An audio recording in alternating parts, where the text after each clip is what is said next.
Coucou! Alors troisième vidéo, qui fait suite du coup à ma déconvenue avec, l'agent littéraire et à ma deuxième déconvenue avec, les grandes maisons d'édition. Bon, c'est pas si facile en fait donc d'éditer un livre, même s'il semble pas si mal, avec, des retours plutôt sympas dans l'entourage, mais ça reste l'entourage évidemment et on n'est pas confronté à l'avis de quelqu'un de purement objectif qui ne nous connaît pas.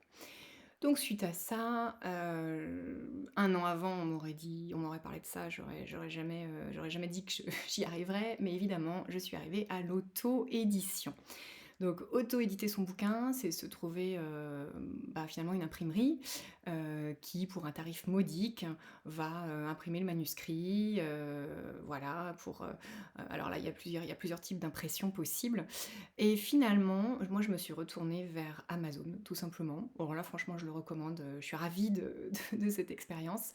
C'est super facile. On va sur Amazon, sur le menu en fait KDP, donc on télécharge, voilà, on télécharge KDP en fait c'est un petit logiciel qui permet de mettre en forme finalement le manuscrit.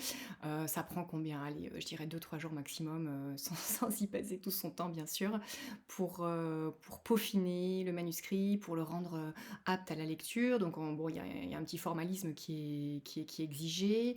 On choisit la version qu'on désire mettre en ligne, donc soit l'e-book, le format purement numérique, qui est pas vendu, très, très cher du coup et qui est accessible à tous ceux qui ont un abonnement Kindle, sur Amazon, soit, le format relié ou le format broché. Donc c'est la même chose, hein, il y en a juste un qui est plus luxueux que l'autre avec une couverture carton un peu plus épaisse et cetera. Donc les coûts sont relatifs évidemment, le relié étant le plus onéreux puisque le livre le plus luxueux, en termes d'impression et de papier. Donc évidemment, il y a aussi l'étape de faire sa couverture, donc il va falloir à un moment, choisir. Il nous propose en fait des milliers de photos qui n'ont pas de droit d'auteur, qu'on peut choisir, pour, sa couverture tout simplement. Alors sur le choix monstrueux qu'il y a, on trouve toujours son bonheur. Il y a des, formats de couverture, de titres qui sont proposés instantanément. En fait, on n'a que l'embarras du choix et on peut se faire une couverture en 20 minutes en fait, hein, un truc vraiment très joli. On fait soi-même son synopsis, on fait sa petite bio, à la fin, on peut mettre une photo de soi, sa quatrième de couve, voilà, comme un vrai auteur, sauf qu'on fait tout seul, sans l'aide de personne, donc c'est à l'instinct, on met beaucoup de soi. Finalement, je trouve pas ça si mal, on est 100 soi, à ce moment-là. Alors c'est sûr, pas guidé, peut-être qu'il y a des écueils dans lesquels on tombe, mais finalement, quand on a beaucoup lu, c'est presque instinctif, d'aller, d'aller raconter, son résumé, d'aller parler de soi en quelques lignes, comme on a toujours vu les auteurs, être présentés finalement sur les bouquins qu'on lit. Et puis, la couverture, voilà, c'est très personnel après, hein, donc j'étais très contente du rendu que j'ai vu. D'un seul coup, on a l'impression de faire un saut en avant, un bond en avant et même si, finalement, c'est pas une maison d'édition, sur le moment, on est soi-même bluffé, on est soi-même un peu leurré quand on voit, la photo de la couverture de son livre. On se dit: «Bah, ça y est». Et là, il y a un moment vraiment, je crois que pour la première fois, plus encore que quand j'ai démarché auprès des agents littéraires, des maisons d'édition, il y a vraiment un moment où, on se dit que ça y est, on a écrit un bouquin. On a écrit un bouquin et dans quelques jours, je vais le recevoir par la poste, sonnant et trébuchant, un bouquin épais que je peux feuilleter et qui est là devant mes yeux. Le rêve a pris, place dans la réalité et c'est un moment assez émouvant quand on finit, de, formater son bouquin numériquement. Voilà, donc je le recommande franchement, c'est pas cher du tout.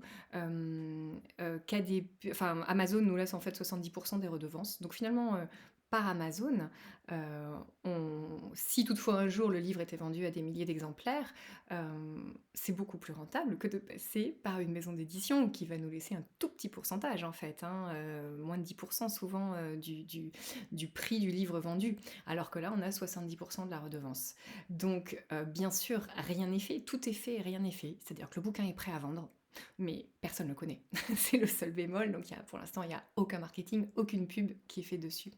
Donc voilà, Amazon, je le recommande. En 2-3 jours, c'est bouclé. On a donc, bon, moi j'ai fait les 3 formats, hein, numérique, évidemment, broché, relié. Les gens achetaient qui voulaient et là je me suis dit: «OK, maintenant on part sur la pub». Alors, sur la pub, pour moi, c'est, une grande marche parce qu'en fait, je suis pas du tout sur les réseaux sociaux. Jusqu'à aujourd'hui, j'ai même pas de profil LinkedIn. Instagram, j'avais dû y aller 3 fois dans ma vie et encore, je suis même pas sûre. Même Facebook, ça m'a jamais branché. Le temps que j'ai, j'aime pas le consacrer à ça, ça m'intéresse pas. Si je vais sur internet, sur des choses ciblées, des domaines qui me passionnent et je veux pas du tout, aller, surfer sur les réseaux sociaux. J'ai l'impression que c'est une perte de temps, je sais pas. Ça m'a jamais dit, même si je critique pas ceux qui le font, hein, c'était juste pas moi du tout. Donc en gros, en lisant un petit peu, j'ai compris que un bouquin fait sur Amazon, c'est super, mais si personne sait qu'il existe, ça en restera là en fait. Personne n'ira l'acheter. Alors, j'ai décidé de commencer tranquillement. Et en fait, je me suis dit, bah déjà, prends ton carnet d'adresses. Si quelqu'un l'aime bien parmi les gens qui vont le lire et est présent sur les réseaux sociaux, ça sera un début. Donc, comme on se dit toujours qu'il faut faire des to-do list, ne pas y aller finalement à fond pendant une semaine ou deux, et puis après baisser les bras parce que la charge est trop importante, je me suis dit, ok, tu vas lisser l'effort, et chaque jour, tu vas envoyer ton petit lien à 4 personnes de ton carnet d'adresse. Donc 4, c'est jouable, hein, franchement, de tenir sur la distance en envoyant à 4 personnes. Et tu vas surtout personnaliser le message, expliquer en quelques mots où t'en es, reprendre contact si c'est des gens que t'as pas vu depuis longtemps, et puis leur expliquer un peu ton bouquin, de quoi ça parle, voilà, le présenter, pas faire quelque chose. J'avais pas envie de faire quelque chose de complètement anonyme en checkant, en cochant en fait tous mes contacts dans la liste et en mettant ça y est, j'ai écrit un bouquin, voici le lien, toc. Là, je suis sûre qu'à mon avis, si on fait ça, il n'y a pas grand monde qui enchaîne et qui a envie de l'acheter. Donc j'avais envie de particulariser les choses, et puis mon livre, mon bébé, finalement méritait plus à mes yeux. J'avais envie de parler un peu de lui et d'expliquer de quoi il parlait, de donner envie aux gens, parce que j'étais super impatiente d'avoir leur retour aussi. Donc c'est un peu flippant en fait quand on fait ça la première fois, parce qu'on l'a fait lire en gros à peu de personnes à ce moment-là. Moi, il y avait une dizaine de personnes qui l'avaient lu, pas plus. Donc même si le retour était sympa, c'était encore très just. Et, euh, et là, finalement, on commence à se dévoiler, quoi. On commence à se dévoiler, on écrit. Moi là, j'ai pas filtré trop. J'ai quasiment pris les gens sans en noter beaucoup, sauf dans le milieu professionnel peut-être, qui a rien à voir. Mais j'ai écrit à 4 personnes au fur et à mesure, voilà, vraiment en déroulant ma liste de contacts. Donc il y avait des gens un peu de tout azimut. En général, alors, les réactions sont très sympathiques. Bon, il y a ceux qui lisent, qui répondent rien, ou un petit emoji de rien du tout. Bon, ok. Sinon, souvent c'est ah, je savais pas que t'écrivais. Ben oui, c'est normal, on le dit pas en général quand on écrit, on le dit que quand c'est fini. Donc les gens ont plutôt des réactions très sympas. Par contre, bon, c'est comme pour tout, quoi. Sur le moment, ah ouais.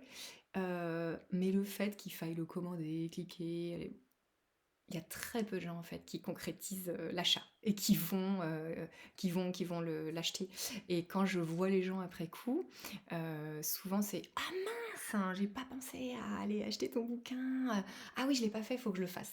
Donc le numérique tout court, même si finalement les gens connaissent la personne et sont peut-être un tout petit peu plus tentés de l'acheter que finalement un illustre inconnu, de là à aller vraiment jusqu'à l'acheter, en fait, le taux de conversion, il est quasiment nul.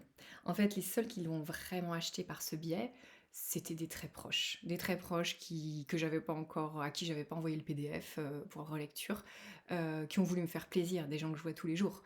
Voilà. Et dès qu'on sortait, et encore, tout le monde l'a pas acheté, mais dès qu'on sortait du réseau, enfin, je dirais du deuxième cercle, non, c'était super rare.